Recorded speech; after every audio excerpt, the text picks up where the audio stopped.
এই যে আরেকটা বাড়ি দেখেন, আপনাদেরকে দেখাই। এই যে দেখেন, ঠিক বাড়ির সামনে একটা গাড়ি রাখছে, দেখছেন? এরপরে যে বাড়ি উঠানের যেটা গেটের সামনে দেখেন এইভাবে কিছু মানে ফুল গাছ লাগা রাখছে। ফুল গাছগুলো দেখতে দেখেন অসাধারণ লাগে। এই যে বাড়ির সামনে দেখেন এই যে এইভাবে ফুল গাছগুলো লাগায়, দেখতে পাইছেন? আর এদের ফুল গাছগুলো এরকম যে একটা ঠাইলে প্রচুর পরিমাণ ফুল ধরে। দেখেন একটা ঠাইলের মধ্যে ফুলগুলা সবগুলা ঝরে গেছে। তার মানে দেখেন এই যে বটুটা কতগুলা, দেখছেন?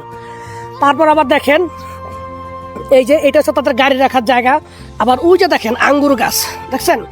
বাড়ির যে মাচা দেখা যায়, এই যে দেখেন এই যে মাচা, এই দেখেন এই মাচার সামনে এই যেভাবে তারা আঙ্গুর গাছগুলো লাগাবে আর এখানে প্রচুর পরিমাণে আঙ্গুর ধরবে। এইভাবে স্বাভাবিক একটু মাচা দিয়ে রাখে, এইভাবে গাছের শাখা পোশাকাগুলা মানে মেয়েরা ধরে। আবার ওই যে দেখেন আপনার চেরি ফল গাছ, দেখছেন? অসংখ্য চেরি ফল আছে। এই দেখেন এরকম জাস্ট তারা যে উপকারী যে ফলগুলো আছে এগুলাই তাদের বাড়ির আশেপাশে লাগাইয়া রাখে। এটাই হচ্ছে তাদের একটা মানে পার্সোনালিটি। এবার দেখেন কি পরিমাণ আঙ্গুর ধরছে, দেখছেন? এই দেখেন।